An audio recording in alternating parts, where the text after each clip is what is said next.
This congenital middle ear abnormality classified into two types. First is non-ossicular congenital middle ear abnormality.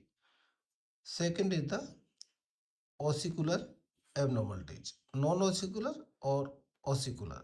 Non-ossicular abnormalities are persistent stapedial artery, anomalous course of facial nerve, congenital perilymphatic fistula, high jugular bulb, and aberrant internal carotid artery.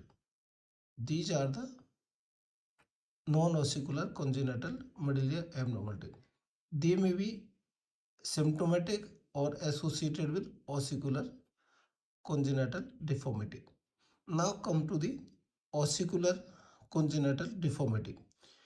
Congenital ossicular fixation and defect is defined as a malformation affecting the ossicular chain present at birth which lead to dysfunction of the ossicular mechanism due to immobility or discontinuity of the ossicular chain.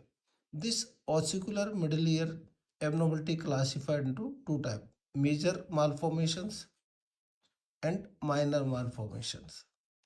This major malformation involve both the tympanic cavity and external ear. That may be syndromic or non-syndromic. That may be associated with congenital oral atresia, microtia, and these syndrome may be associated with Treacher Collins syndromes, Goldenhar syndromes, and so many syndrome associated with major malformation. While minor malformation affect the ossicular chain alone, and the tympanic membrane and ear canal are normal. So in gross, this congenital middle ear abnormality is classified into two types: non-ossicular middle ear abnormality and ossicular abnormality. And this ossicular abnormality is classified into major malformations and minor malformation. So major malformation are often associated with external auditory canal malformation and other syndromic features, while this minor malformation is associated with ossicular pathology only. So we will talk about this minor malformation in this chapter. Kramer classified this minor congenital middle ear abnormality into four classes that modified later on by the TOS.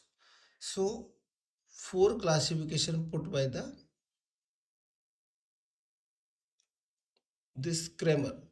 These are the isolated congenital stapes ankylosis, or this is the fixation.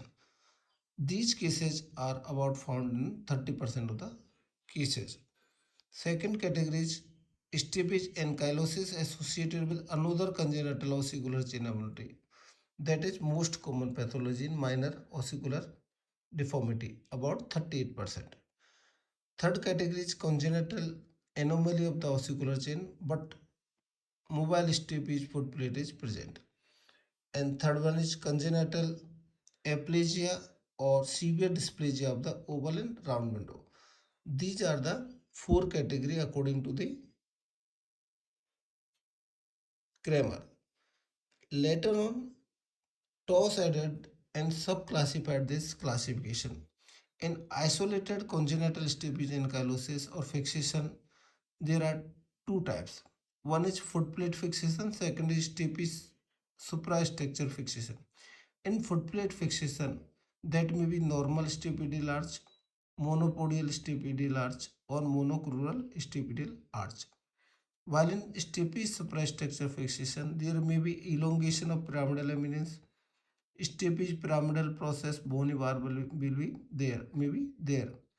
Stapes facial canal bony bar may be present, and stapes promontory wall bony bar may be present, and more than one bony bar that lead to fixation of suprastructure will be there. Second is stapes ankylosis associated with another congenital ossicular chain abnormality. Means stapes with another ossicle, like incus or malleus deformation or aplasia of the long process of the incus with bony fixation of the malleus and incus. These are the two types in the stapes with other ossicles. Third one is congenital anomalies of the ossicular chain, but mobile stapes footplate is present. That is about 15% of cases. Discontinuity of the ossicular chain, aplasia of the long process of incus, and dysplasia of the long process of the incus. So this is the discontinuity. And fixation arcs, malleus may be fixed anteriorly, superiorly, lateral. Incus may be fixed superior, lateral, or medial, because these fixation malleus cannot be fixed on medially because there is no space. Incus cannot be fixed anterior and posteriorly, so superior, lateral, medial. Short process of incus in caudal fossa may be fixed, and tympanic fixation of the malleus or long process of the incus may be fixed. And last category of the Kramer is the congenital aplasia or severe dysplasia of the oval and round window. That is aplasia or dysplasia. And these may be associated with crossing facial nerve or persistent stapedial artery. These are the four categories according to the Kramer. And these sub-classify by the TOS. So overall, middle ear congenital anomalies. Middle ear congenital anomaly two types. One is non-ossicular, second is ossicular. Ossicular are two types, major or minor. So keep this classification in mind because that may be very significant in the otosclerosis surgery. Robert and Lorenzen classified facial nerve displacement into the middle ear into four groups. First is facial nerve partially obliterating the stapes footplate. Second, bifurcation of the facial nerve. Third one is facial nerve rest on the footplate with deformed stapes or oval window. And fourth one is facial nerve rest on the promontory. So if you see this picture, if this facial nerve coming at this stapes on obliterating this oval window, that is called type. Type 2, this is the bifurcation of the this facial. This is bifurcated facial nerve. Third one is this leading to the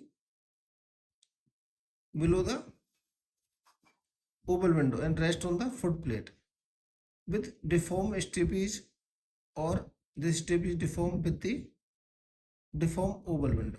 This deformity of facial nerve exists with this completely obliterating this foot plate and leading to deform this stape is the third category. And fourth category, if this single facial nerve rests on the promontory. So above downwards there is four classification. You can say first is the on the obliterating the foot plate, second is bifurcation, third one is going over the completely obliterating the oval window with the steepage foot plate abnormality, and fourth one going to the promontory. This is the fourth class of deformity in the facial nerve according to the Rohert and Lorenzen.